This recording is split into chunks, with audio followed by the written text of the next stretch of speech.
Let's see. The A's are leading the West. The White Sox and Royals are contending for the Central Division, and I believe that'll come down to the last series this year. And the New York Yankees are leading the East. Damn it. I mean, who really saw the Yankees not leading the AL East? Me. As you family say, who cares? I'll yell at him later. Let's go. Can't do it. We'll do it live. Do it live. I'll write it and we'll do it live. Mister, will you please wake up? Wake up, wake up, wake up, wake up.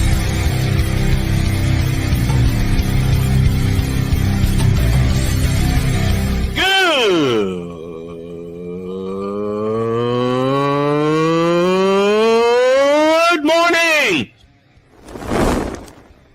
Snowman here to all you Brock Purdy and San Francisco 49er haters. Shut up.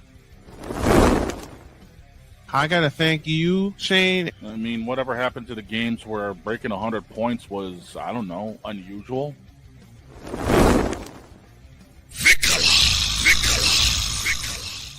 There was one word to sum up the All-Star weekend. Trays. Cause we take this job so serious. Splash Brothers, yes. Ray Allen, replace him with Steve Kerr. Reggie Miller, yeah.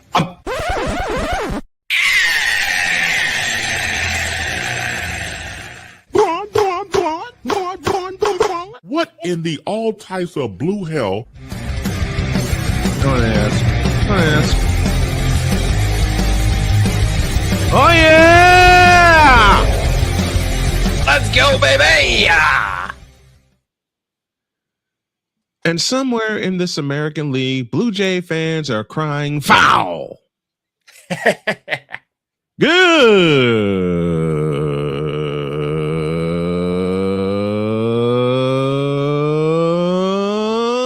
morning.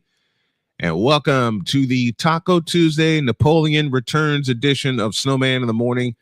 Glad to have y'all with us. This first hour, of course, is powered by Invader Coffee, fuel for the fearless. And I'm out of fuel, so get some coffee and get a discount.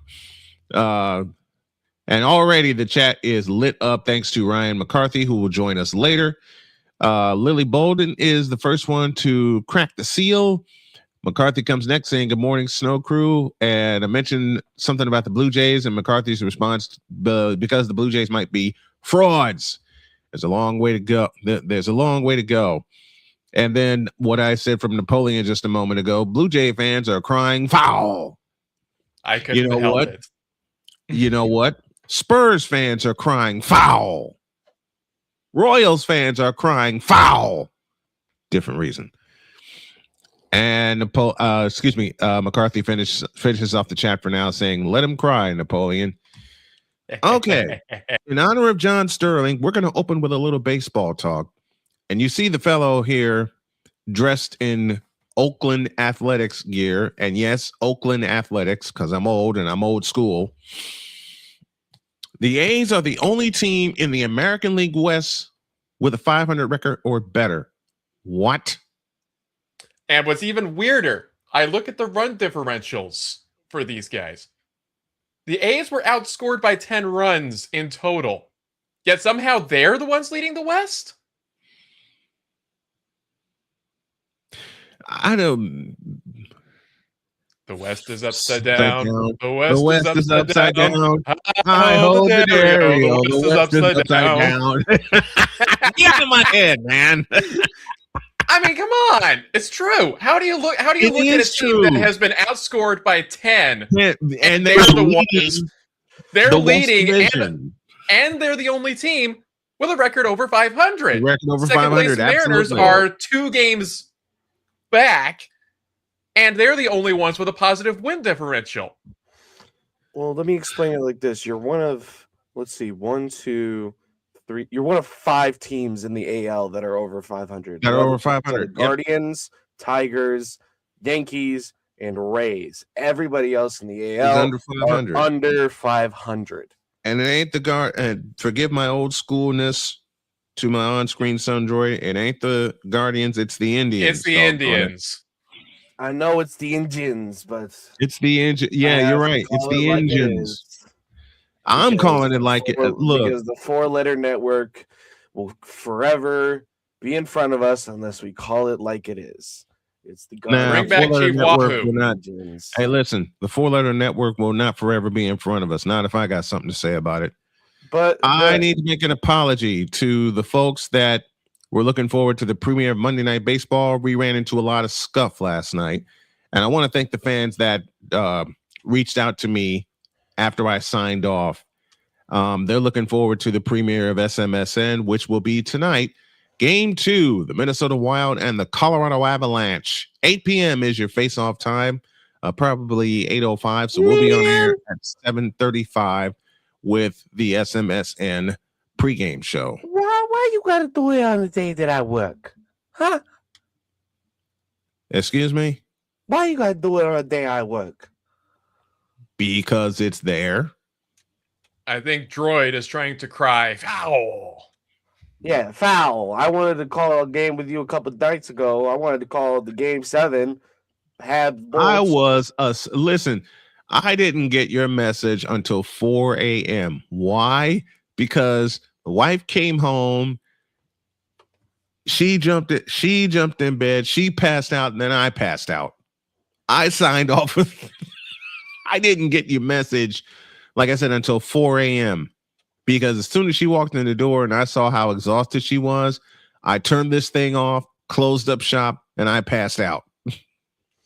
Listen, so I don't know what was going on. What was in the food of Michael Waka and the Kansas City Royals against the Guardians?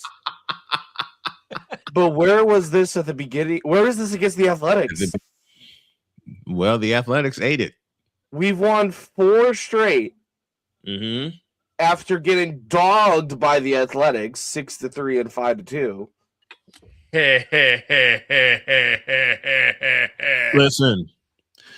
Listen, the Athletics are a mystery team.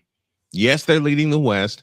Yes, they're one of 5 teams in the American League with a record above 500. I believe they also have the shortest outfield wall in the entirety of the MLB yes, right now. They do. Yes, they do. Man, why could I'll get in. My thoughts about Waka. Yep. That's usually my joke, but Droid made it for me. That's why he's my son. That's why he's my on-screen son, folks. Now I'm gonna say something that's probably gonna make both these guys turn upside down. How hot are the White Sox right now? They're pretty hot. I mean, I can't really say much because I got to be hating. You know, I'm a Royals fan. It's in my blood to hate the White Sox.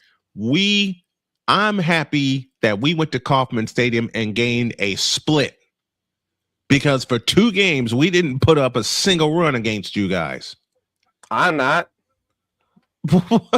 Why? We're supposed to be sweeping a team like y'all. Supposed on paper, we're the best team in the AL Central, but on paper means nothing when we can't score runs. You know what's weird?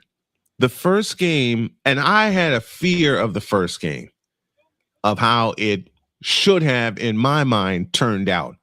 Because when we did our predictions early in the year, I did not see this coming for the White Sox. I've got to totally admit that. I did not see this coming.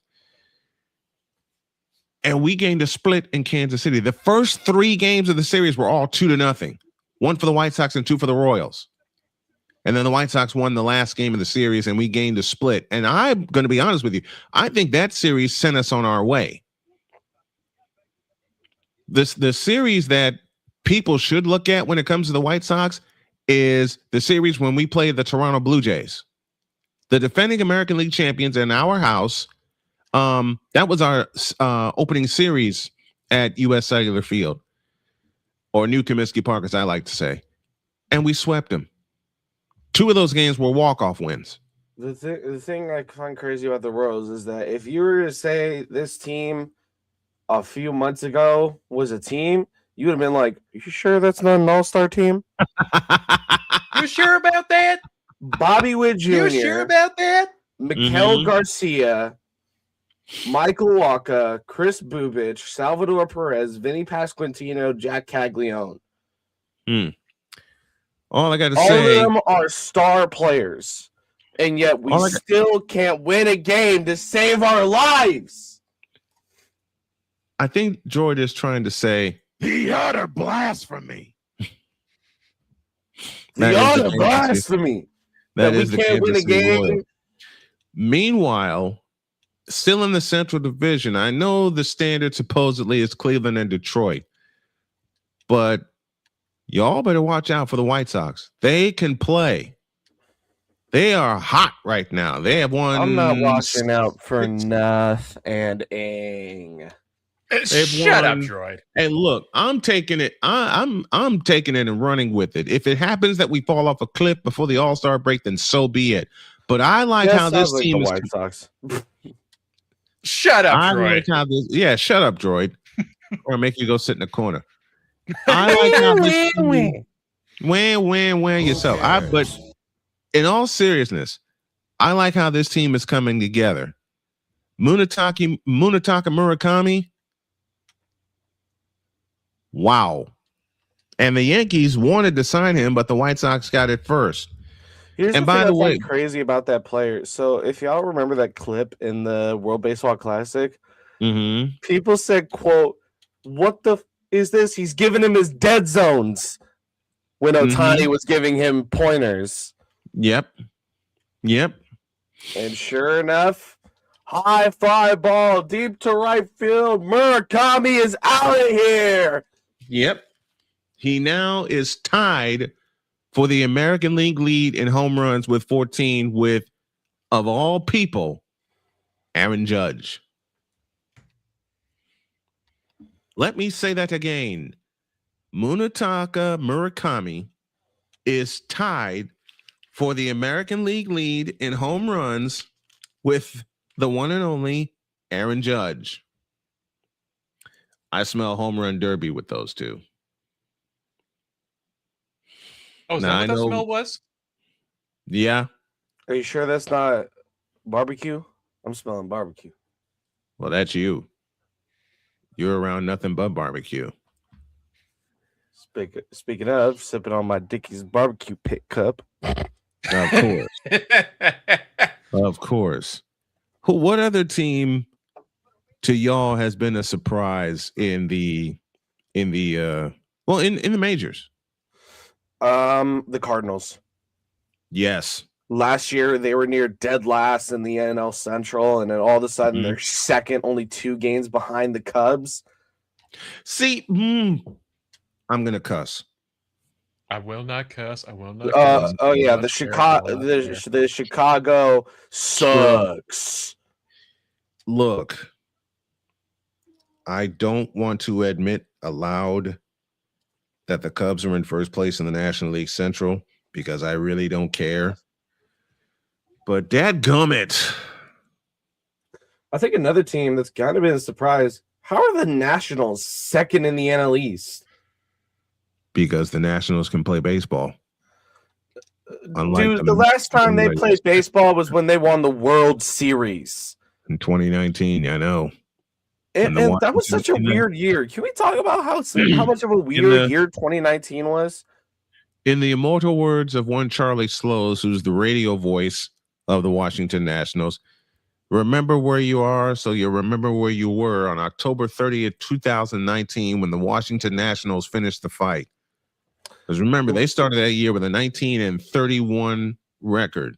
So let me get this straight. In 2019, the Nationals won the World Series, the Raptors won the NBA championship, and the Blues were Stanley Cup champions. All were underdogs. All were near dead last in their respective conferences. And I believe all 3 clinched Game 7 on the road. I believe that to be true. Ooh, McCarthy's got a good one. The New York Mets, the worst team that money can buy. Well, yeah. Actually, I need to make a correction. In the NL East, 13-22 record. I got to make a correction. All 3 teams did clinch on the road, but all did not play a Game 7. The Raptors clinched Game 6 on the road in Oakland? 3.5. So the runs per game for the Mets right now is 3.5, and then runs.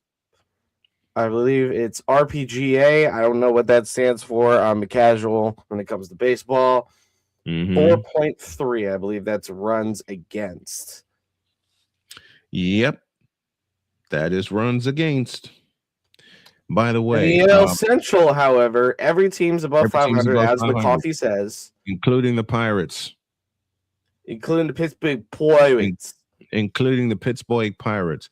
By the way, Napoleon's here, and I got a present for him, and it sounds like this. Take the face off. It makes you look like a stinky bitch. You want to know how the Rockies are playing right now? Do we really? There is one word to sum up the way the Rockies play. Trash. I think Snowman caught what I was trying to do. Yeah, I know. Cause ain't nobody calling me, texting me, delete, which is delete, asking me, are the Rockies still trash? We're going to a break. We need it. Coming up next after the break, we will have a fun conversation with Ryan McCarthy, aka Coffee with McCarthy, and then later on, the international supervillain, absolutely. And then after that, that'll take us to the top of the hour. And then when we come back, we'll talk more baseball. We'll talk NBA playoffs. The Wolves score an upset, and the Sixers are the Sixers. We'll talk about all that when y'all get back. Here he is, back in the shotgun. Takes a snap, steps back, throws to Jesus Christ. Wrong button, boss. We're back. Wrong button. The Mets are falling down. The Mets are falling down. Hi, the Mets are falling down. We'll go to a break. This is Snowman in the Morning. Back in a deuce. This is Snowman in the Morning. Drew Willingham. In this case, yeah, you put the blame on Kyle Shanahan for apparently not preparing the team enough for the overtime rules, supposedly.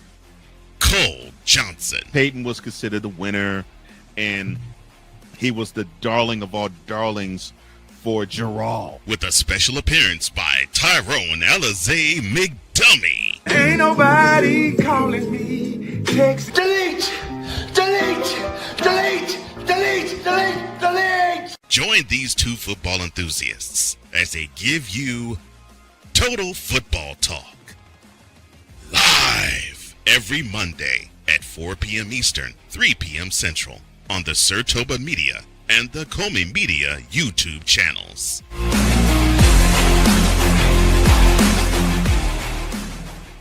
Hey, Eagles fan. Join my man Cool McCain and a host of others as they break down every single game, every single week in an objective manner, and also from a fan's perspective as well. Remember, this cast feels just like you. Nobody likes you. And you don't care. Fly, Eagles, fly. Eagles Elite Podcast. Every Wednesday at 8:30 p.m. Eastern on YouTube and other podcast outlets.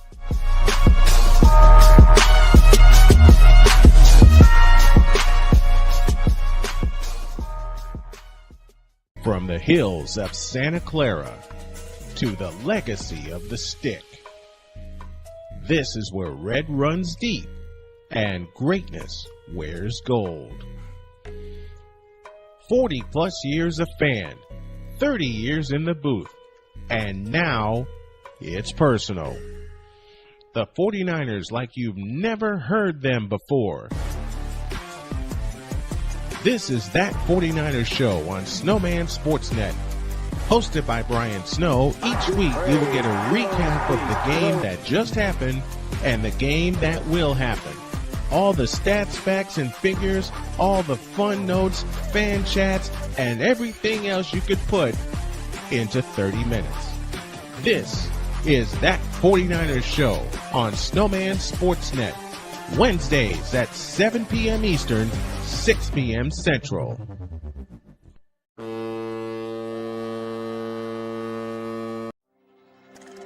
This is Snowman in the Morning. Join Ryan McCarthy. I became a Jets fan because Kermit the Frog was my favorite Muppet because he was green, and the Jets wore green. That's how I became a Jets fan. And Dustin Henry. ESPN is cashing all in on let's pay a few personalities and we'll just kind of fill in the gaps. As they walk you through all of the world of sports from their perspective. The Albany Empire, it's a literal circus. No credentials required. Where, Ryan, say the tag. Where you don't need a press pass to talk sports. Every Monday at 8 p.m. Eastern, 7 p.m. Central. On YouTube and where you can find all podcasts. Oh, yes. The tradition, the pageantry, the spectacle, the history, the slut. Wait. I gotta rep my brother's stuff right. All my DMV soldiers, stand up!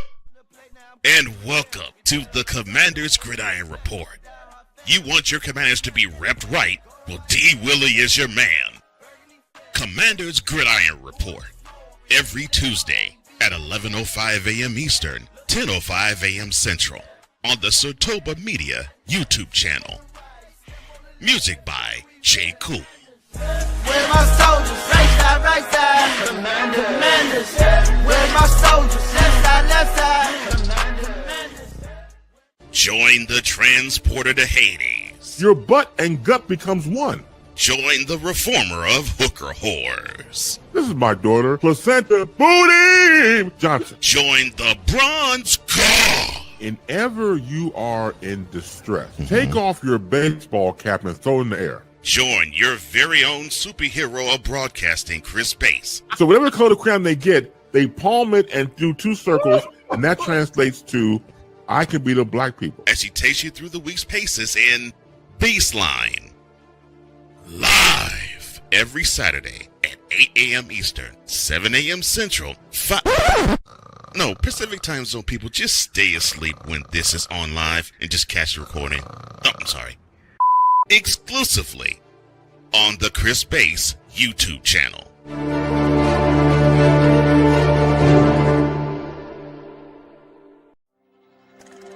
This is Snowman in the Morning. Drew Willingham. In this case, yeah, you put the blame on Kyle Shanahan for apparently not preparing the team enough for the overtime rules, supposedly. Cole Johnson. Peyton was considered the winner, and he was the darling of all darlings for Gerald. With a special appearance by Tyrone Alizé McDummy. Ain't nobody calling me. Text. Delete. Join these two football enthusiasts as they give you Total Football Talk. Live every Monday at 4 p.m. Eastern, 3 p.m. Central on the Sartoba Media and the Comey Media YouTube channels.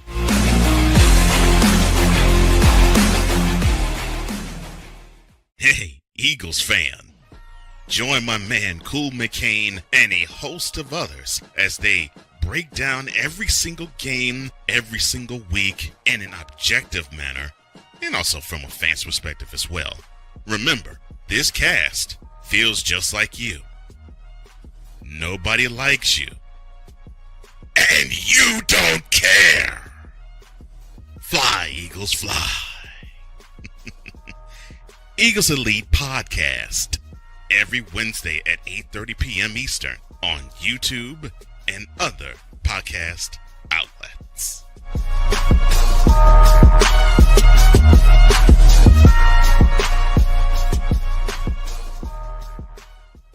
because we take this job so serious. Nacho fry. Would you like a nacho fry? Would you like a nacho fry? What in the all types of blue hell? This is Snowman in the morning.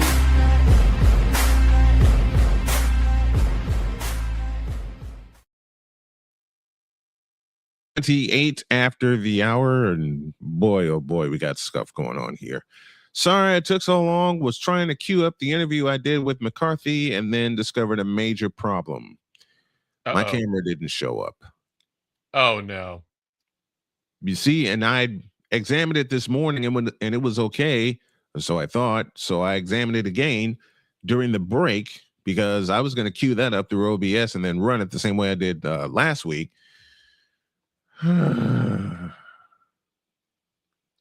Breathe, boss. I'm breathing. I'm breathing.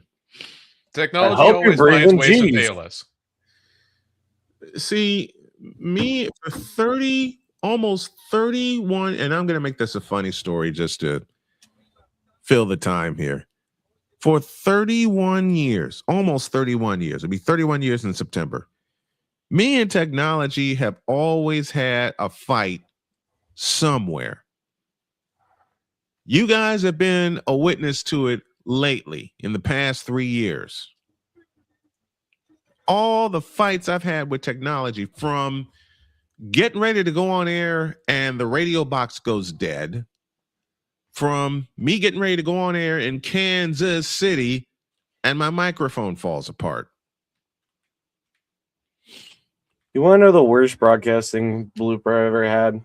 What happened? So it was while I was calling a Wichita Thunder Iowa Heartlanders game. Mm-hmm. It was my first actual experience with color commentating. Yeah. And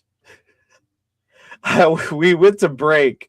Oh no. And this one forgot to make sure his microphone was muted. Oh no.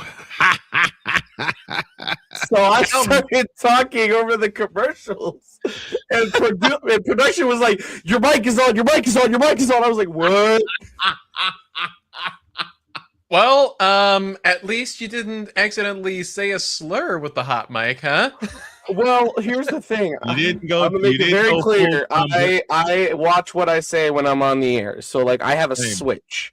A lot of people have this switch. Yep. Ryan, yep. He swears like a sailor, Napoleon. Like, I've known this man for 3 years. This man swears like a sailor. Listen, so imagine my surprise when I hear him on the air for the first time, and he doesn't say a single cuss. I will not cuss. I will not cuss. I will not swear. Joy, there's an addendum to that. If you only knew how many notepads, notebooks, legal pads I've gone through metaphorically, and writing that very phrase that Napoleon was chanting. I turned it into a bumper. I still have it. I got to activate it again. But that's why my wife, Jody, put a note up here above my desk here in my office. Go national, which we have done, and rule no swearing, which I've sometimes broken, and you all have heard me break that rule. Mm-hmm. So, especially when there's an idiotic bronzexual involved. Oh dear God! But dear God! We finished out the broadcast. Mm-hmm. Production pulls me aside and said, "Did you know your mic was on?" And I said, "Honestly, no. The light was off."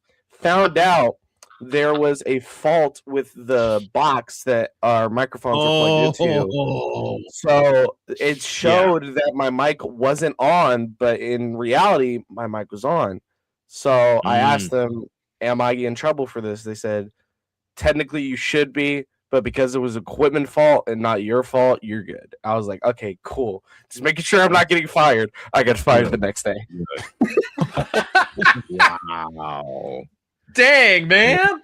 Production said I wasn't fired, but then the boss, actual team, the actual boss who heard everything said, "I'm sorry, but we're gonna have to let you go." And I said, "Why?" And he said, "You had a hot mic." And I said, Listen, I'm in because this is during 2020. This is playoff time. I'm still young. I think I was so 2020. I was still in high school. I was 18. You were 18, yeah. So this is my first broadcasting experience, and the thing is, in 2020, this is the playoffs, and our booth, is in the concourse, so fans can walk by and interact with us. I'll tell you something. I'll tell you a funny one. While I was working for PSI Radio back in Chicago, they decided to go full simulcast, which I had been begging them to do, and they brought camera equipment along with the radio equipment. And Damien, you're right. I'm having more problems with technology than dog having problems staying off Alarm Island. Yes, I will take that. I will take that with every drop of barbecue sauce ever. I'll take that. Don't talk about food. I'm sorry. No. You know what you should be doing, especially since 1 is Taco Tuesday and 2 is Cinco de Mayo. You should be talking about taking it with salsa. Orale. Considering I'm going to have salsa a little bit later before my hockey game tonight. McCarthy says, speaking of Kelly Cup playoffs, Adirondack versus Maine, Game 6 tonight, 7 p.m. If the Thunder win, ouch. I just bumped my hand on the desk. trying to click Game 7. Game 7.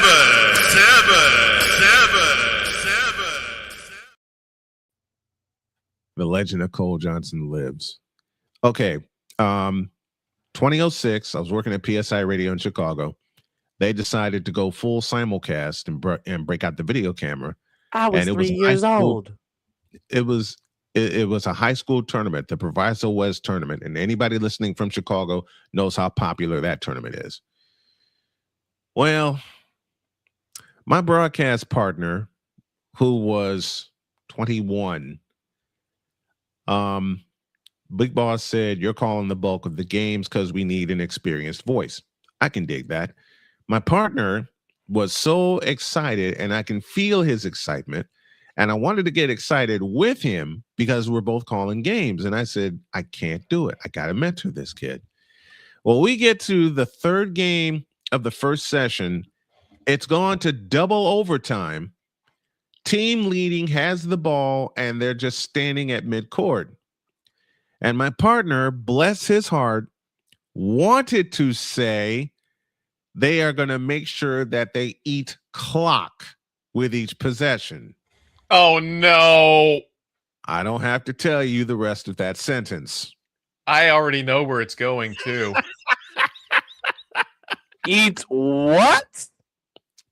When he said the blooper, which I will not repeat,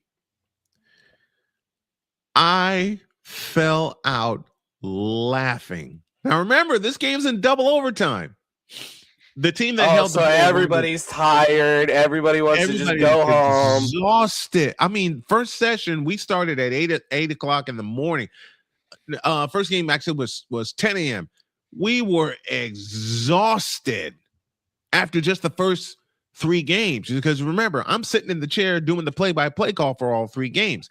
And Bill told me to do it simulcast style, which to me said Jim Durman, Johnny Kerr for Sports Vision. I said, I can handle that. We were exhausted. And the poor kid, bless his heart, said that, and I fell out laughing. The kid was totally embarrassed, which I can understand. I've been there. And when I see him later, he's crying. I walk up to him and I put my arm around him and I said, "Why are you crying, kiddo?" He said, "Because of what I said on the air." I look at him and I said, "I've been at this 20 years. Do you know how many times I've flubbed and fumbled words?" Oh, you almost said it. I know. I said, "You know how many times I've flubbed?" Hey. Shut up, droid. And thank you, Pizzle, for that.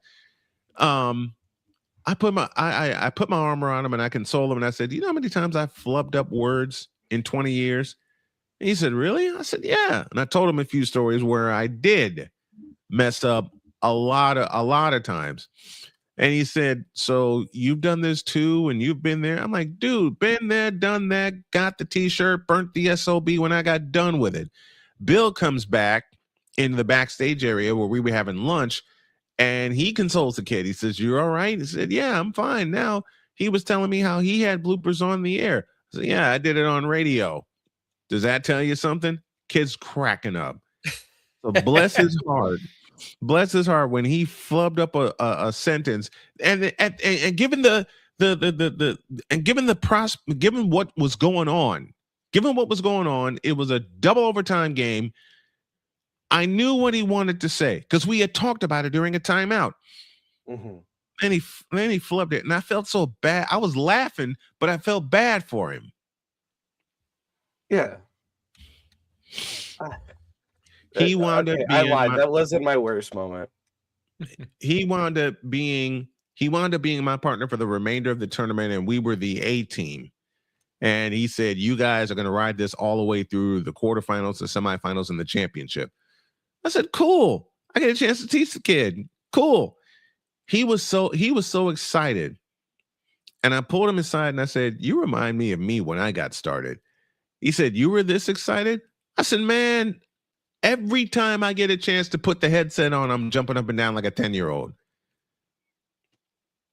Yeah, we had record numbers for those broadcasts at Proviso West.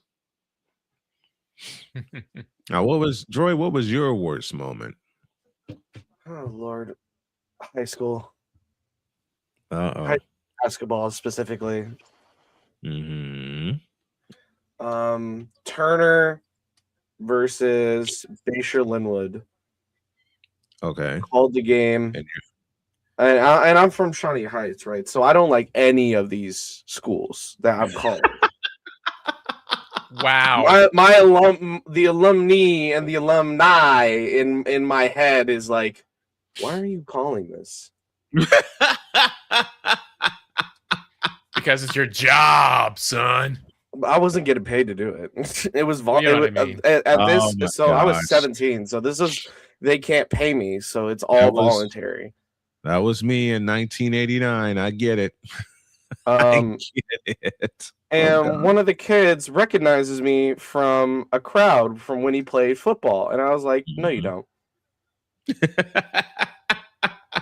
And he asked for an interview. So I was like, okay, cool. I'll give you an interview.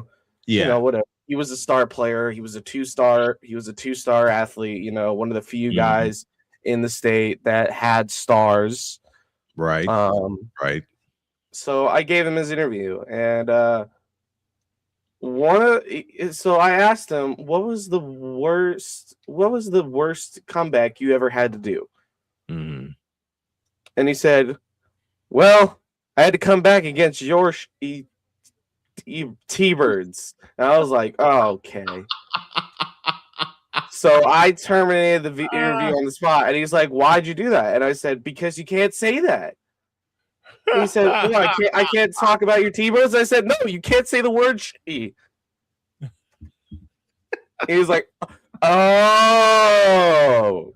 And I hear immediately in my headset, this broadcast is sponsored by, so I knew immediately production went to break. I called that game. He dropped 30 points. Mm-hmm. He came over and apologized after. I was like, you're good, dude. It was funny to me, but production doesn't think it's so funny. And here's one of mine. I had a doubleheader with Marquette Catholic High School. And I didn't realize until that Saturday that it was a split doubleheader. The boys were going down to Fort Wayne. The girls were playing at home in Michigan City at Marquette. And Tony Midas, who was the athletic director at the time, and my boss, said, I'll understand if you can't make both games because the girls have the better record. I said, I want to do both games, but I have one condition. He says, what's that? Let me ride with the boys to and from Fort Wayne.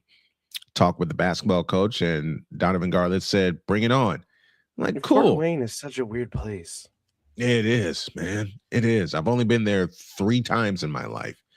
So Donovan Garlett says, okay, the kids sign off on it. The principal is like, man, look, Snowman's been riding with us for 3 years. Let him go down to Fort Wayne. Went down to Fort Wayne, did the game, had a complete voice. I was fine. And then the ride back to Michigan City happened. I texted Tony and I said, I'll pick up the game in progress. I already know where I'm going, what I'm going to say and what I'm going to do and things like that. And he said, you have a full 40 minutes. So that's all I need to know, because the team that the girls were playing was late getting to the arena. So I said, all right, I got a full 40 minutes. Bus driver drops me off. The boys come off. I come off. Coaches come off, and I look it up and I see, and I got 20 minutes. I raced up to my perch, got the equipment set up, and remember, I had a full voice, talking to everybody. And then I hit the button to go live, and I sound like this. Oh no! Just, hey, how you doing? I had a full case. Exactly. I had a full-on case of laryngitis when I hit the air for the girls' game. Tony comes flying up to me at my perch, and he said, if you want to go home, I'm like, no, I'm here. I'm finishing this. The parents are hearing me, and one of the parents raced out of the arena, came back with a cup this size of hot tea. And I'm sitting there going, what? Like, we heard you on the air. We heard you do the boys' game. Figured you'd need this. Marquette Catholic took care of me for 3.5 years. And the sweetest thing that ever happened was with the girls' team. Called a game before Christmas 2015. They were playing the number 5 team in the state. Did the game, no problem. I'm getting ready to pack up and leave, and the whole team comes up, and they brought me a Christmas card, which had 2 Starbucks gift cards in there. For how much each? $50. $100. I got $100 in gift cards from Starbucks. And knowing you're caffeine addicted, dude,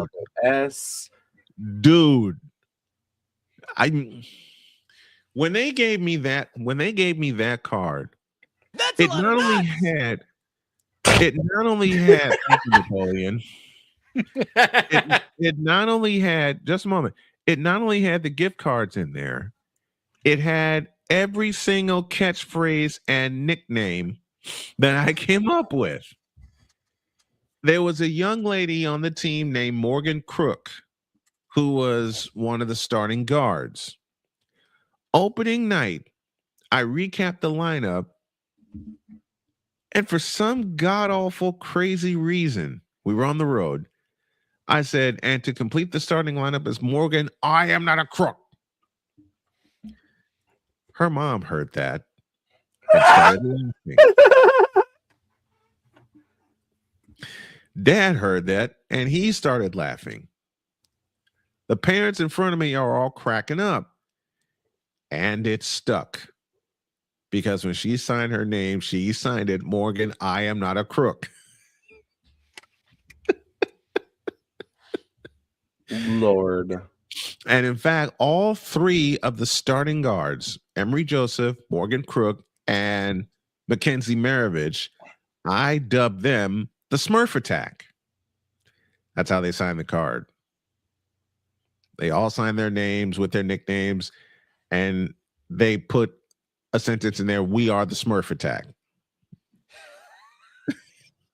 Listen, Brian, when you've been doing broadcasting as long as you have, you hear interesting things. Oh, God, yes. So I ask you, sir, what is the worst name you've ever had to say on the air?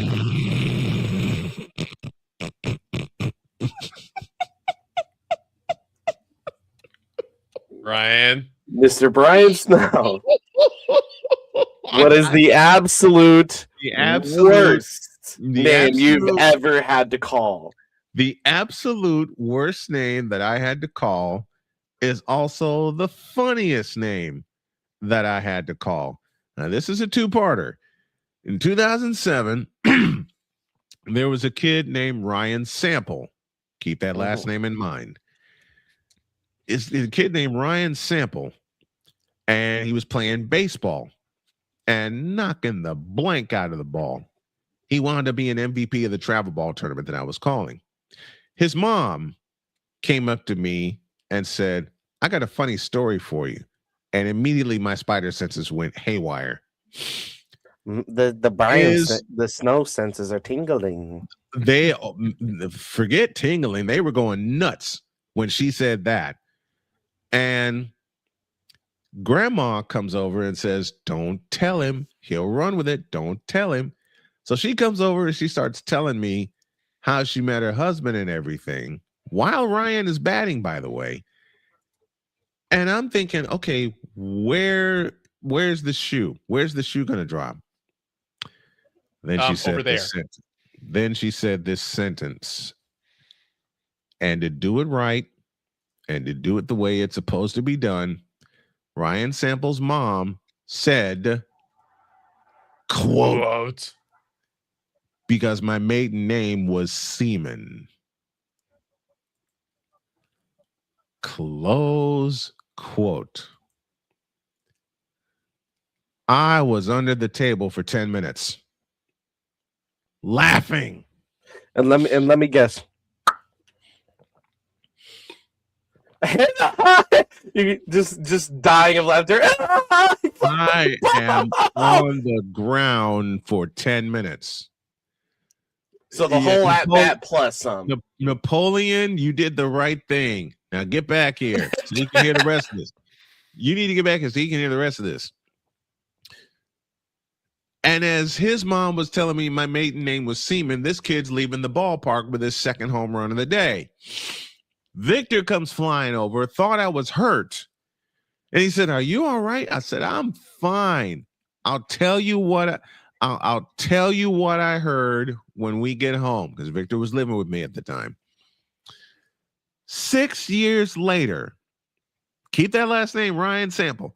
6 years later, I'm doing research because I was with Trinity International at the time in Deerfield, Illinois. I'm doing research for a game that we were going to play against Olivet Nazarene. I get their lineup, I get their depth chart, and I look at Olivet Nazarene's quarterback, and it was none other than Ryan Sample. Oh, man. I called Victor. I said, Victor, you ain't going to believe this ish. He said, what's that? I'm doing research for this weekend's game with Olivet Nazarene and TIU. Yeah. You want to know the quarterback's name for Olivet Nazarene? Yeah. What? Ryan? Does the name Ryan Sample mean anything to you? Victor hung up. Called me back and he said, excuse me, could you say that name again? I said, the quarterback's name is Ryan Sample. He hung up again, called me back, and he goes, is that the same Ryan Sample? That's the same. Seaman Sample. And then Victor says to me, you know you love headlines on Jay Leno. Yes. He says, what if that headline beat you to it? She told me it made the headlines on Jay Leno. And if I have time today, I will play it for you. He said, you got to be kidding. You got to be kidding. I said, I'm not kidding. So I get to TIU, I climb into the booth, and I'm getting ready, and I'm laughing the whole time. One of the interns says, why are you laughing? I says, the quarterback for Olivet Nazarene's name is Ryan Sample. So what's wrong with that? I told him the story, and he couldn't stop laughing. And then one of the other interns asked me a very important question. She said, how are you going to get through this entire game without laughing every time you call Ryan Sample's name. I turned and looked at her and I said, sweetheart, I do not know. Simple answer, you don't. Well, I had wondered how many times am I going to have to say Sample back to pass? You know, he threw the ball 51 times in that game. That's bonkers. Damian, Ryan Sample. Right. I don't know how I maintained control because doggone it, I wanted to laugh. I would have. Ryan Sample dropped back 51 times. I'm sorry, but anytime I hear drops back, I just can't help but think of the Deeds clip. Throws to Jesus Christ. Exactly. You heard me, Pizzle. In that game in 2013, Ryan Sample dropped back to throw 51 times. And every time, I can honestly tell y'all, every time I said Sample takes a snap and back to pass, my insides were gone. Because I wanted to laugh my head off. Knowing what I knew at the time. So I climbed down I get through the game. I climbed down out of the booth and said, thank the Lord. And I immediately went to find Ryan. I found him. He remembered me. He gave me a big hug. Bless that kid. And I said, Ryan, I have one important question. What's that? Where's your mother? Oh, she's on a doctoral trip in St. Louis. Dadgummit. His dad came up to me. Oh, dear Lord. And he said he wanted to shake. He wasn't at the baseball tournament, but he wanted to shake my hand. And of course, he knows the story. Wife told him. I said, sir, you have caused me a lot of grief and a lot of laughter. He's gone. He's cracking up. And he said, I assume my wife told you that. Yes. She told me the story. Ryan, talking to his teammates, heard the exchange with me and his dad, and he falls out. So his dad had a laughing fit. Ryan had a laughing fit. I had two laughing fits and laughed all the way home for the whole time I couldn't laugh in the booth. You know, that game went 3.5 hours. It was a high-scoring game. It went 3.5 hours, and somehow I did not crack up once during the broadcast when mentioning the name Ryan Sample, when all I wanted to do was laugh.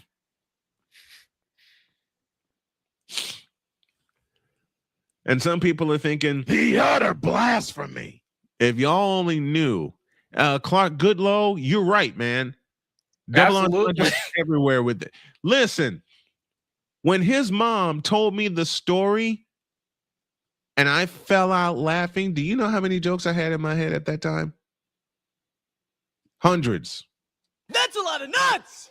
Yeah, it is. Yeah, it is.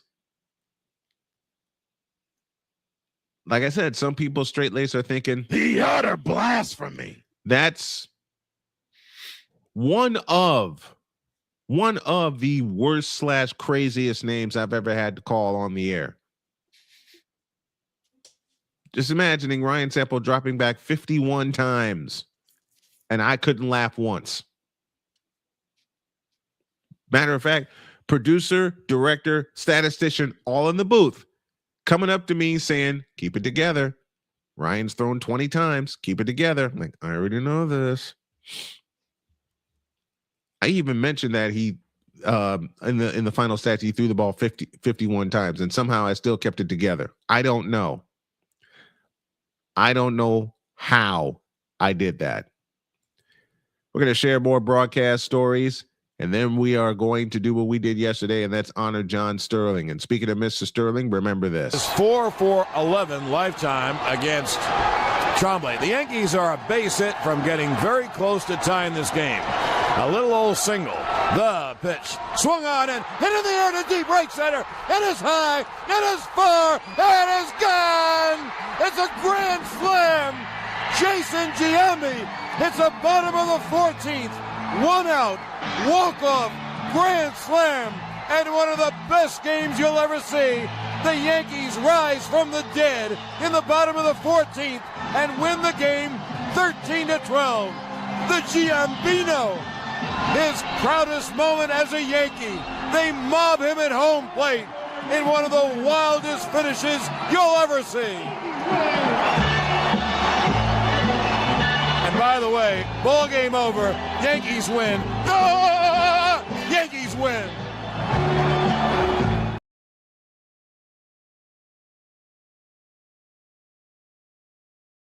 Win.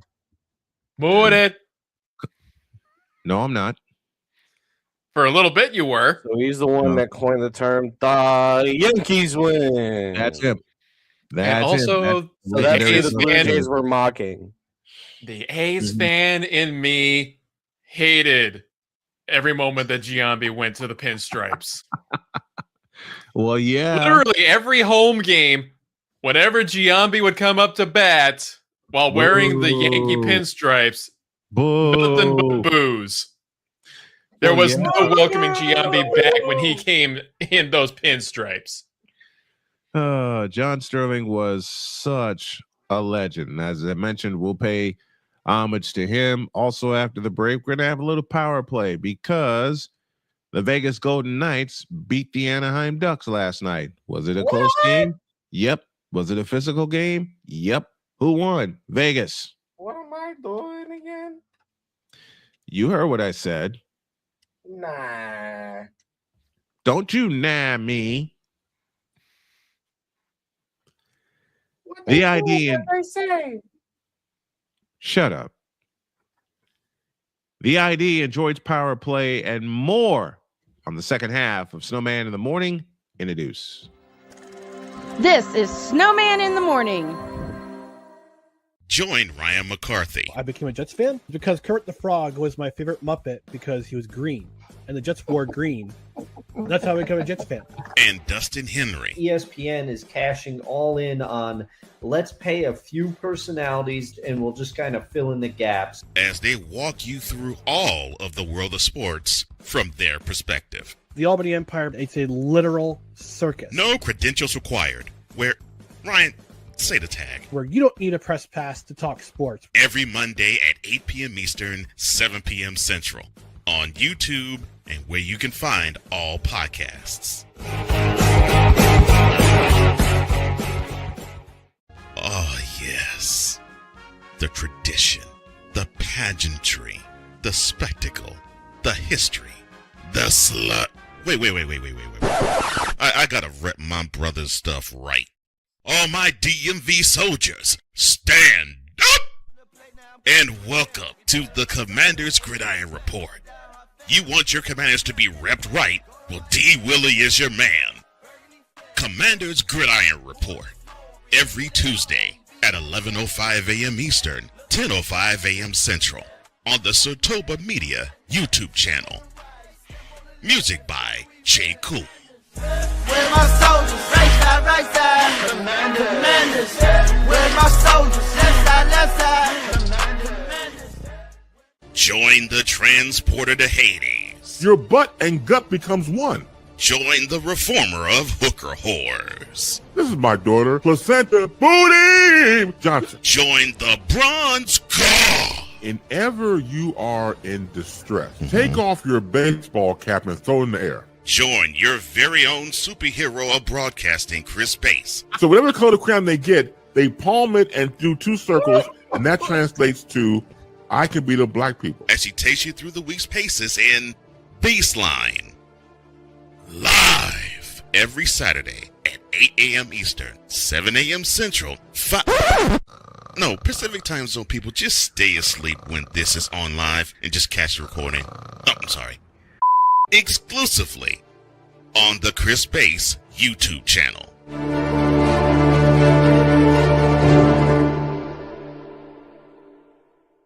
Cause we take this job so serious. I'm on Alarm Island. Give me them cocks! Okay. What in the all types of blue hell? This is Snowman in the Morning.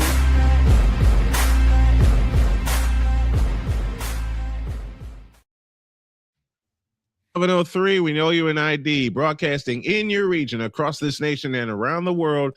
This is Snowman Multimedia, the Snowman Multimedia Sports Network, WJKS in Indianapolis, Indiana, WIRU and WBWS in Chicago, WHDR in Durham, North Carolina, and KJBS in Phoenix, Arizona. This is Snowman in the Morning. The utter blasphemy. Take your face off. It makes you look like a stinky bitch. Lovely to see you, lovely. Skill issue, Callie, soundboy. Ball goes Benton, Caleb Williams. This is filth. Boat goes Benton, Genevieve Yoso. Justice will be swift. Justice will be painful. It will be delicious. There you go. You ain't right, man.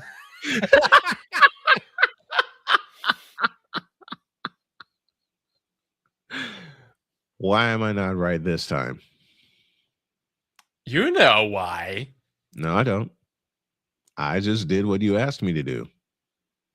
I didn't ask you to put me in there. Sure you did. Shut up, Droid. Shut up, Droid.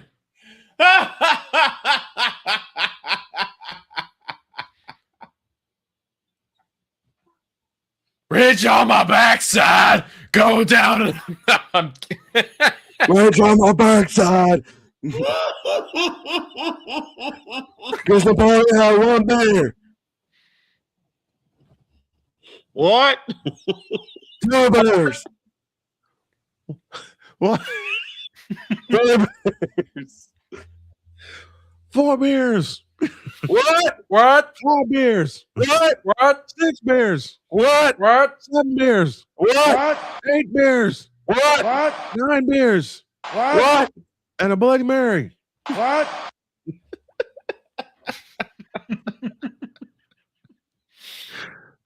I'm going to. And I'm just getting started.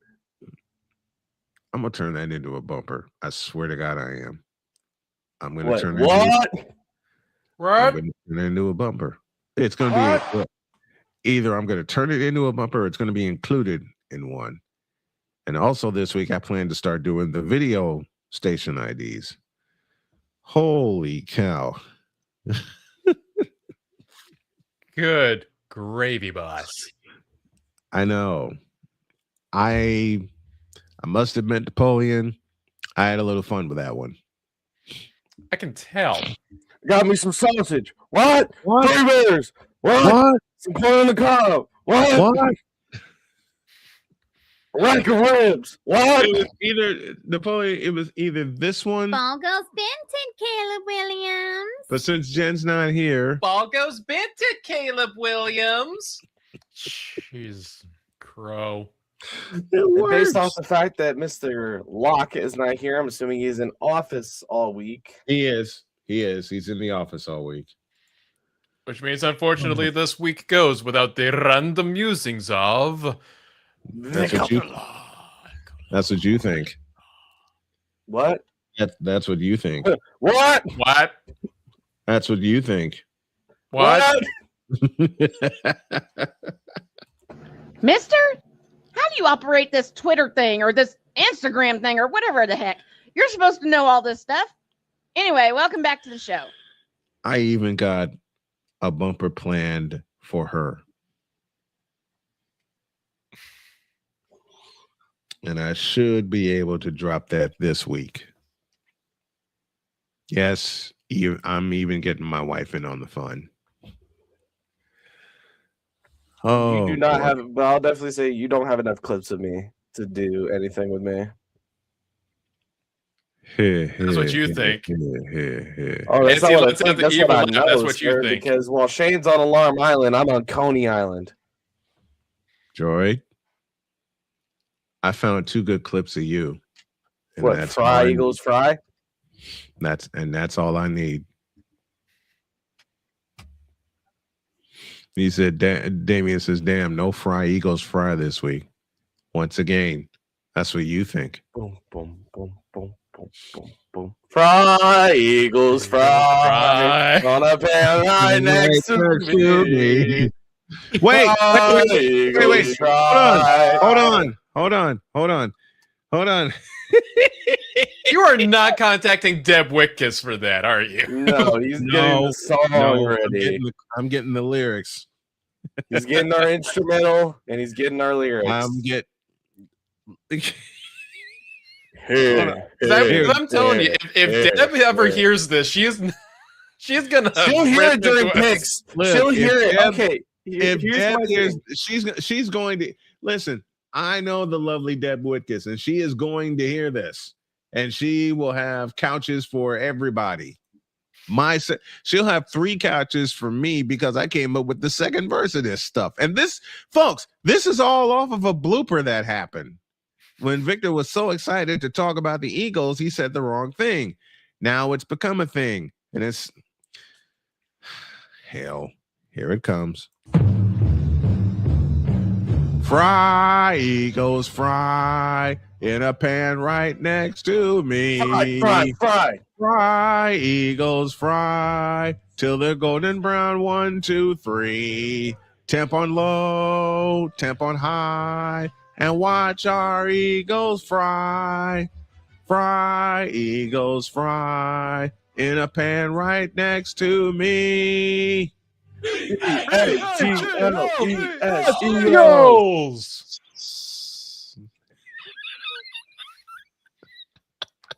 We also need to remember that the Eagles are so much better than the Eagles. Who let that drunk SOB up on stage? Who let that drunk SOB up on a stage anyway? Huh? He wasn't drunk. He wasn't drunk. The man had a stroke years ago. Oh, and so unfortunately, a lot of his clubs are unfortunately the result of the brain. Yeah, I take back what I said. Then I take back. Pizzle says, "Wow, hey, Victor started this. I kind of went with it." Oh, since Pizzle's in the chat. Since Pizzle's in the chat, I got to do it.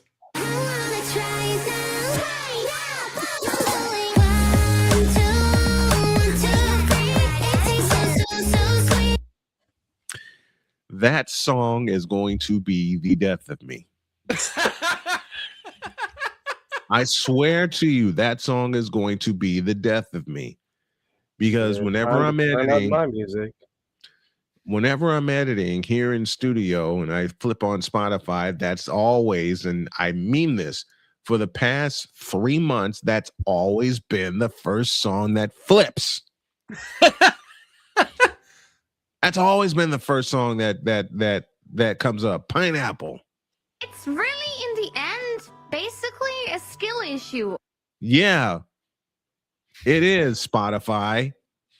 Doggone pineapple. Hey, while I'm here, hey, Spotify, as an artist myself, can you pay me, please? No. Can you pay me what I deserve to be paid? No. I'm asking Spotify that myself, and I'm going to get it done. Hey, Pizzle. The look on I can imagine the look on A Pizzle's face. Speaking I'd have of the same look if my Miami Dolphins screwed up the draft as well. Speaking of A Pizzle, Miami has the Dolphins, the greatest football team. We take the ball from goal to goal like no one's ever seen. We're in the air, we're on the ground, we're always in control. It's one for you, Pizzle. Miami, you're talking Super Bowl, 'cause we're the Miami Dolphins. Miami Dolphins. Miami Dolphins #1. Yes, we're the Miami Dolphins. Miami Dolphins. Miami Dolphins #1. Now, speaking of fight songs, the Vikings have two of them.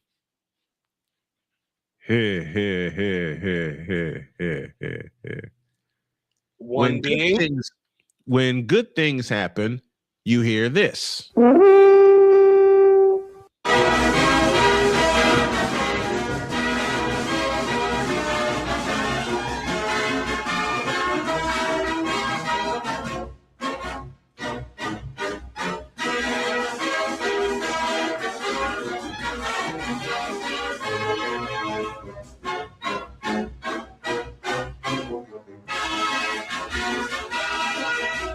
Skol Vikings, let's win this game. Skol Vikings, honor your name. Go get that first down, then get a touchdown. Rock 'em, sock 'em, fight, fight, fight, fight. Go Vikings, run up the score. You'll hear us yell for more.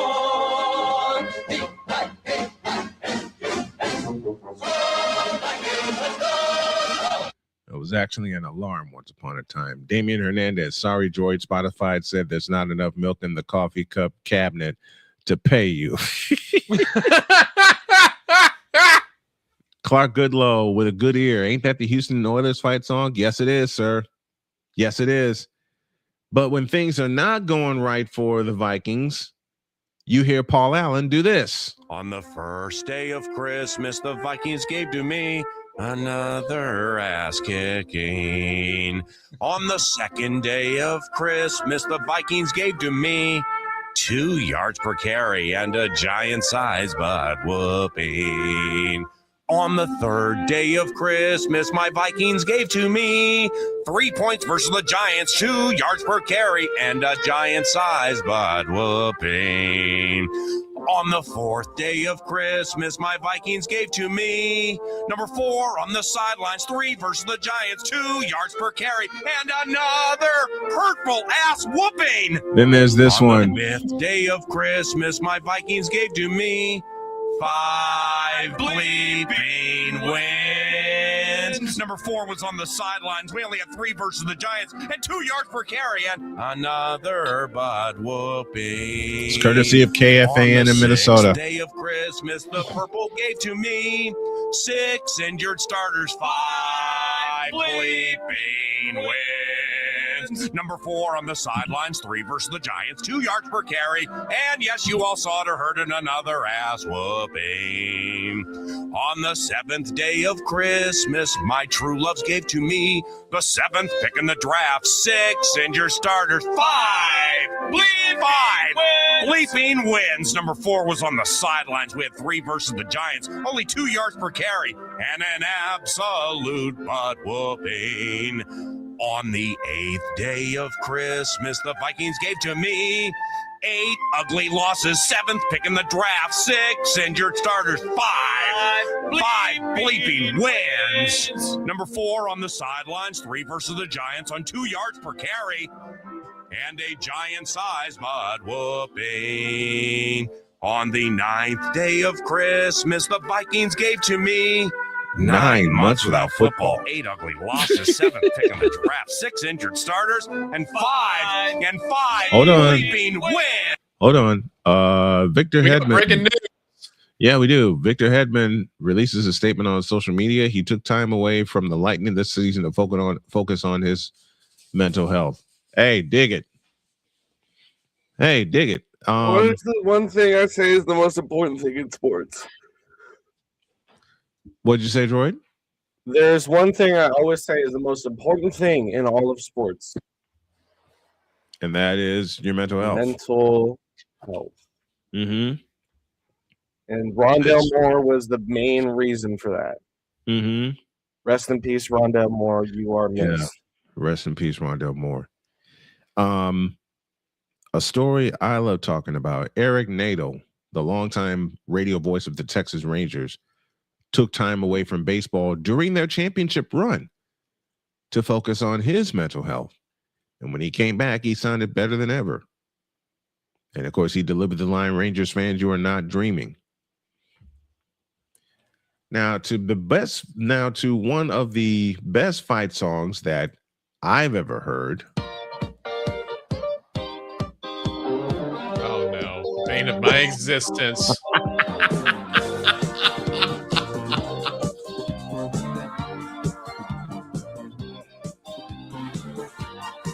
You know, sometimes when you break out these songs, I feel like I'm doing a show dance like a clown. San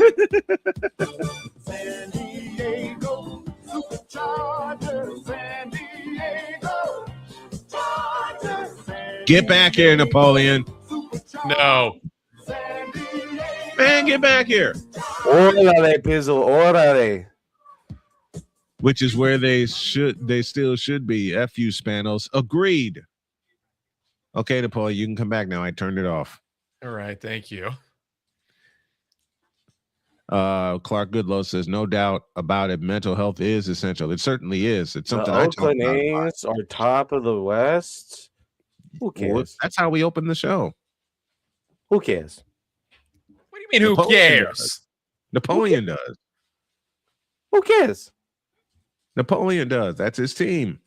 They are I certainly don't care. They are blasphemy. Wait. I gotta do this one. Napoleon, excuse me, not Napoleon. Droid doesn't care about the Oakland A's. That's a lie. I don't. You know why? Because here's the thing. The Oakland Athletics are the most irrelevant franchise in the MLB. No. They are blasphemy. Thank you. I say the utter blasphemy to that. They're not the most irrelevant franchise in Major League Baseball. That title Have they ever belongs to won a them. World Series? Yes, they have. When was the last time they won it? 1989. Hey, that you should stop right there. 19. There's your problem. All right, you smart Alec. I'll give you a few other irrelevant franchises that are worse than the A's. And the first one that comes to mind is the New York Mets. And when was the last time they won a championship? 1986. Exactly. 19. There you go. Droid's trying to choose violence.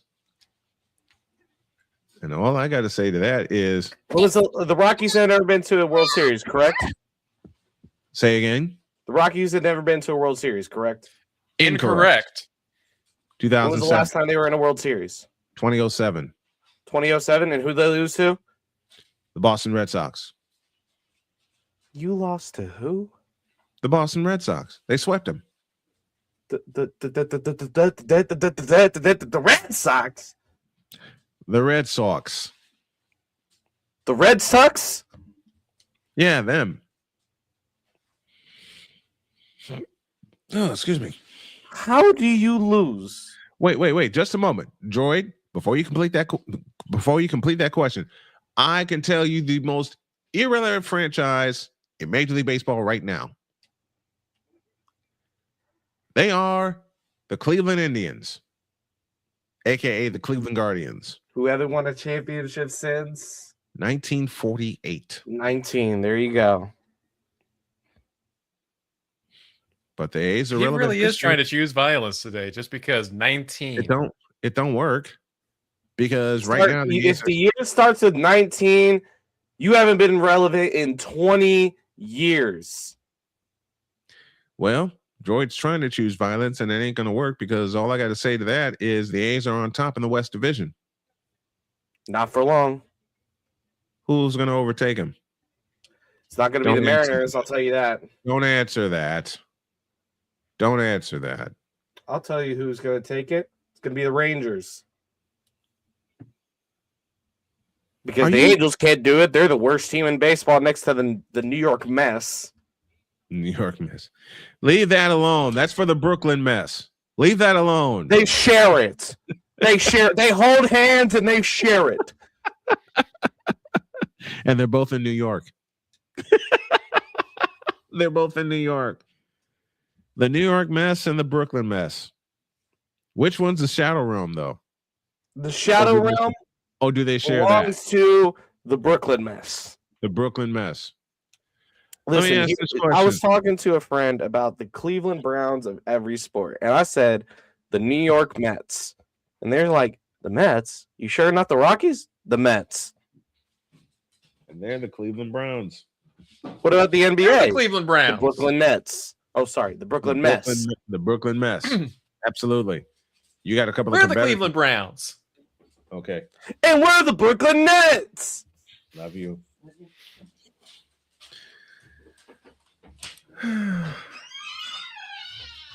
I feel better now. I don't think any teams in the same borough as the Brooklyn mess. You know what? Okay, my heart's jumping up and down. I just got a kiss from my wife. Anyway. Should we go to break for a little bit? We better. All right. This is Snowman in the morning. We will be back after this short message. This is Snowman in the morning. Drew Willingham.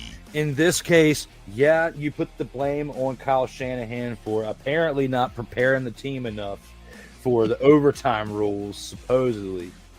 Cole Johnson. Peyton was considered the winner, and he was the darling of all darlings for Gerald. With a special appearance by Tyrone Alizé McDummy. Ain't nobody calling me. Text delete, delete, delete, delete, delete, delete. Join these two football enthusiasts as they give you Total Football Talk.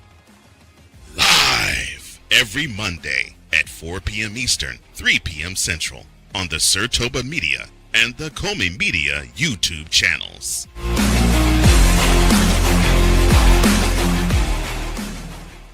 Hey, Eagles fan.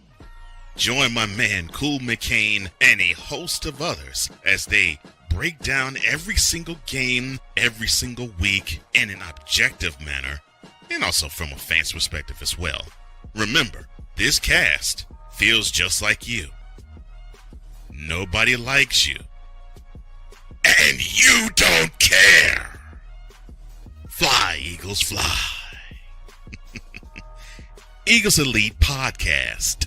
Every Wednesday at 8:30 p.m. Eastern on YouTube and other podcast outlets.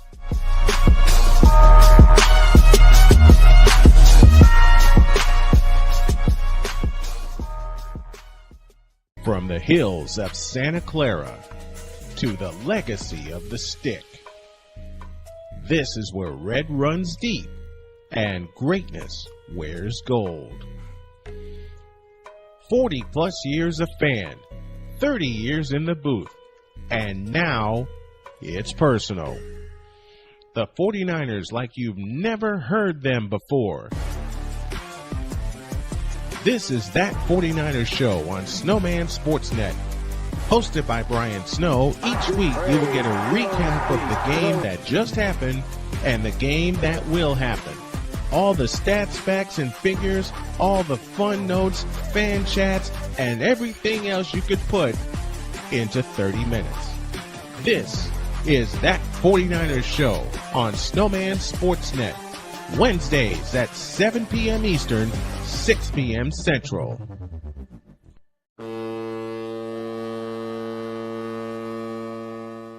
Cause we take this job so serious.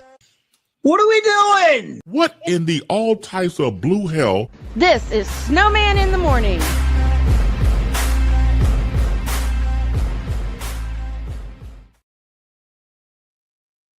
Seven after the hour, 27 after the hour, and I think I'm okay now. Although I'm still kind of deep red because I got a kiss from my wife. Yeah. I gotta tell y'all, it happens. It happens every time. I'm not ashamed to admit it. I'm not ashamed to admit it at all. People ask me all the time, why are you smiling so much? Oh, that reason, her name's Jody.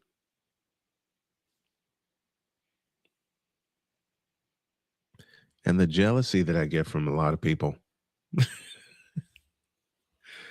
All right, back to business. We got a tribute to do a little bit later. We still got to tease Droid because the A's are relevant one more time because they're on top in the West. Yeah, you can say whatever you want to say. The A's are not a relevant franchise. Yes, they are. Explain how they're relevant. Because being on top of the West is not a They're good on top of the achievement West. when nobody in the West is good. Because what? Nobody in the West is good. Oh, the Rangers are not going to take the West. Being on top of the West is like being happy you're part of this. You're top of the Pacific Division in the NHL this year. Everybody else is dog. No, You're just less dog. No, that would be the Central Division. That was would not be the Central Division. Look at the points. Look at the points, sir. I The did. Pacific Division I had stand by less my- points than every other division combined. I don't mean the Central Division in hockey, you fool.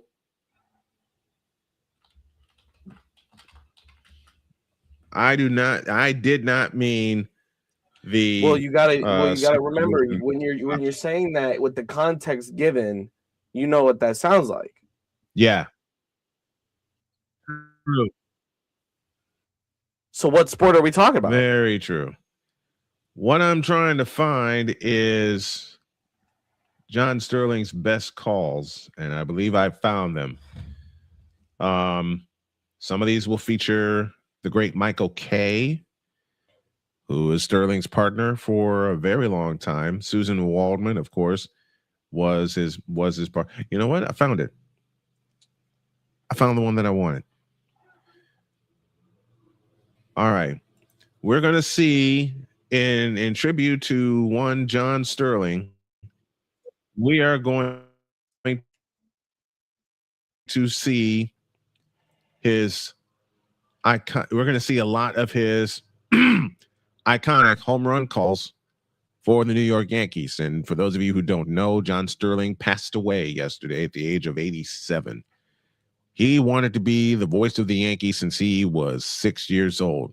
And in 1989, he finally got his chance, and he did not waste it. 36 years as the voice of the New York Yankees.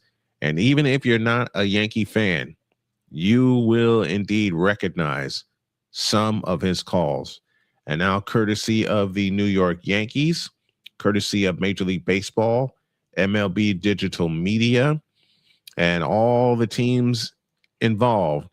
And McCarthy, you're right. Michael Kay paid tribute last night on Judge's home run in the first with his iconic, "It is high, it is far, it is gone." And he also used a couple of nicknames, the Judgy and Blast. And he also said, here comes the Judge. So again, here are a few of, before I play it, I have used John Sterling's home run call a lot in the past 10 years because it's the one that fits. For me, that one and "It's a Goner" from John Rooney are the two that fit, you know? And I mean, I said, I may not be a Yankee fan, but I was heavily influenced by one John Sterling.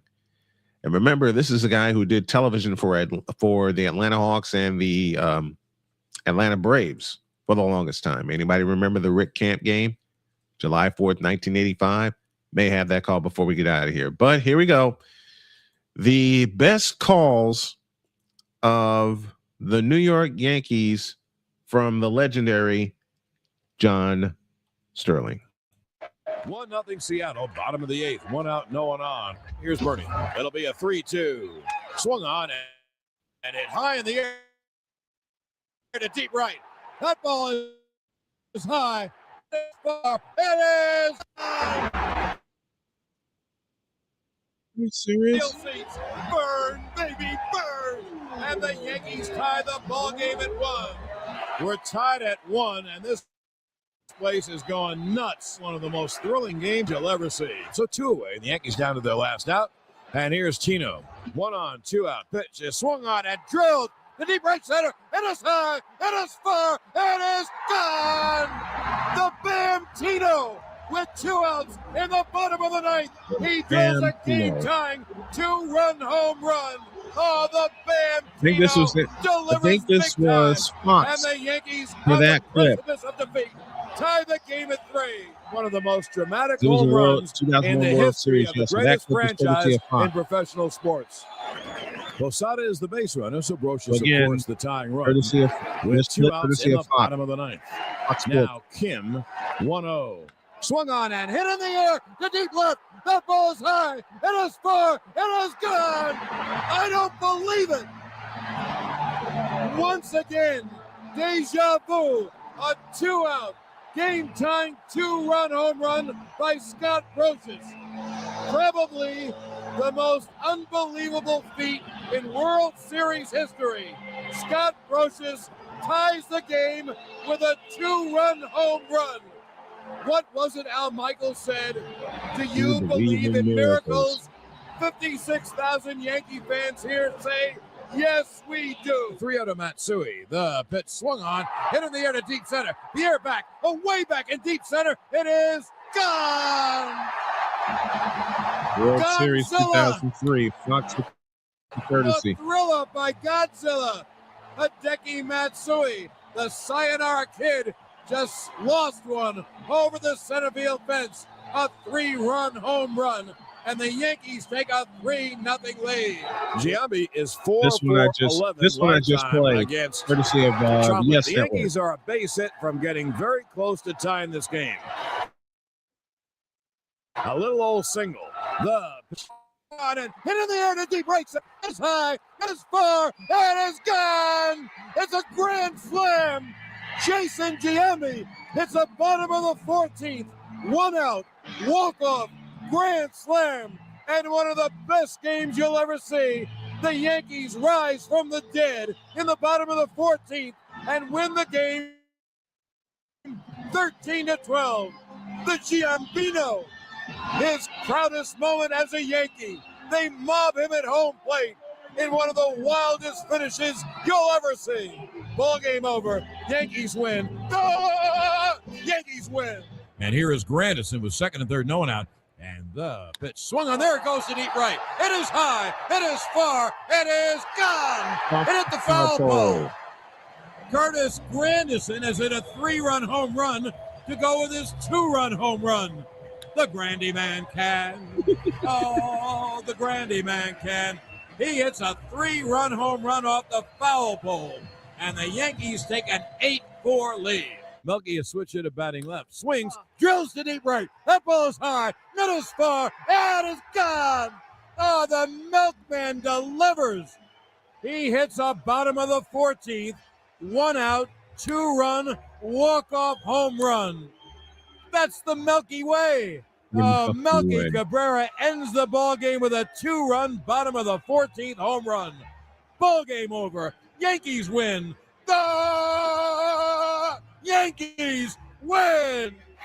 Well, here's Cano, bases loaded, 2 out. Robbie Cano, 4-1 don't Yankees, you know? bottom of the 6th pitch. Swung on, there it goes. Deep right field, it is high. It is far. It is gone. It's a grand slam. Robbie Cano has done it again. I think it's his 4th grand slam of the year. Robbie Cano, don't you know? He grand slams into the second deck in I right. love his The nicknames. Yankees have blown it open. They have an 8-1 lead. That's a grand slam for Cano. And the Yankees have an 8-1 lead with 6-6. Break ball, hit in the air to deep right. That ball is high. It is far. It is gone. Oh, Mark Teixeira sends a text message into the right field seats. You're on the mark, Teixeira. And Teixeira and Damon go back to back in a belly to belly. And the Yankees take an 8th inning 3-2 lead. Back-to-back home runs lift the Yankees from a 2-1 deficit to a 3-2 lead. Curtain call for Teixeira. As dramatic as anything you'll see. The pitch is hit in the air to deep center. Sizemore going back, away back, on the track, at the wall. It's gone! That's right. McCarthy back to back and belly to drills belly. a home run over the center field wall to tie the game, and the fans are on their feet at Yankee Stadium. Home run, Posada.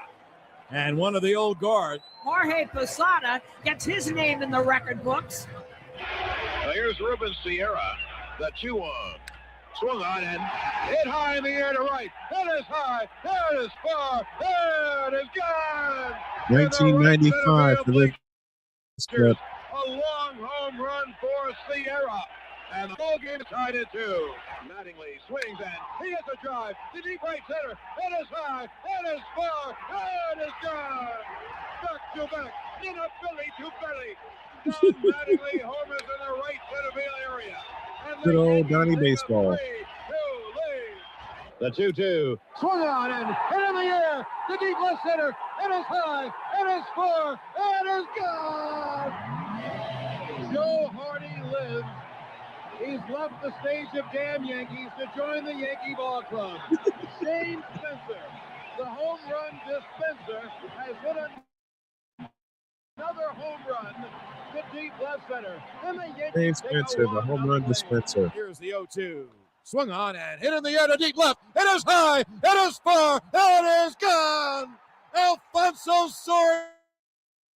Soriano, having the greatest rookie year you can imagine, has homered deep in the left field seat, has given the Yankees a 2-1 lead, and the Yankees are 6 outs away from winning their 4th straight World Championship.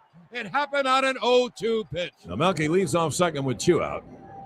And the pitch swung on and hit in the air to right. That ball is high. It is far. It is gone. That could do it.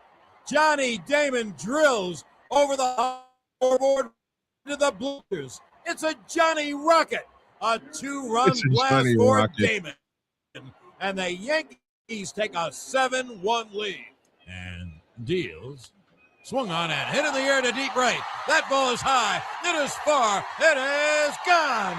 In the second deck, Ichiro, the Yankees' rising sun, says sayonara in the second deck in right. And the Yankees now trail 5-4. And here's the 2-1. Swung on, hit in the air to right. Sierra back. He's on the track. He's at the wall. She's gone. It's a grand slam. Nick Swisher hit one high, far, and Nick deep Swisher. over the auxiliary scoreboard into the right center field grand slam. I still remember when it was Nick, him and rounding Frank third, Thomas fighting is for the lead positively in home runs for the Swisher. Yankees. That's 06 season. Yeah, man. Yeah, man. Well, the Yanks are asking Ibanez to do it again. He had so This is much one of the big coolest. clutch hits late for the Yanks. He's a left-hand hitter. Courtesy of TBS. And here's the 1-0. Swung on and line to right. It is high. It is far. It is gone. He's done it again. Raul Ibanez. Raul, be seeing you in the right field seats. Raul, so cool. He drills a home run over the auxiliary scoreboard into the seats. And the Yankees, 2 outs away from a loss, have tied the game at 2. Raul Ibanez. There will be more from The this place particular is game. going nuts. Lefty to lefty. Mattis deals, swung on, and driven to deep right. It is high. It is far. It is gone. He's done it again. Raul Ibanez has put on one of the great playoff displays of hitting. He drills one in the right field seats to win the game. Raul, so cool. Ball Got it in game the over. ninth. Yankees win. The Yankees win. Never a doubt on either home run. He's phenomenal. He's truly phenomenal. 1-1 coming to Gardner. There goes the deep right. It is high. It is far. It is gone. It's a walk-off. Brett Gardner has a walk-off home run in the bottom of the 11th. It's a Gardy party. He plants Gardy one party. in the right field seats. Gardy goes Yardy. And the Yankees win the ball game 6-5. Ball game over. Yankees win. The Yankees win. Now here's the 0-1. Swung on and hit in the air to deep left. It is high. It is far. It is gone to win the game. Starlin Castro, it's a walk-off home run to deep left in the bottom of the 9th inning. Starlight, star bright. Starlin just hit one with all his might. Starlin is darling, and the Yankees win the game 9-8. Santana is at the belt, the payoff. Swung on and drilled to deep right. It is high. It is far. It is gone. It ties the game. Didi Gregorius hits a 3-run home run in the right field seats. You know this one, Ryan. Yes, indeedy. Didi Gregorius makes Yankee fans euphorious. He hits a 3-run home run to tie the game at 3. Lots.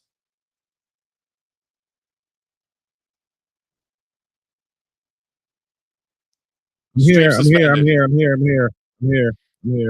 On YouTube, the stream's suspended.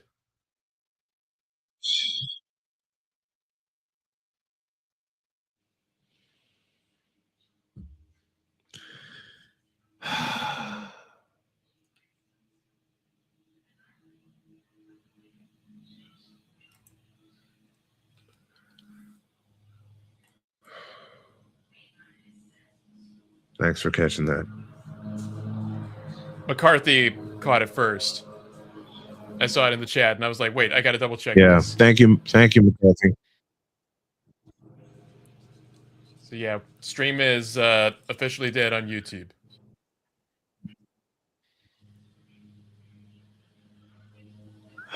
Suspended for policy violations because frick you, Major League Baseball.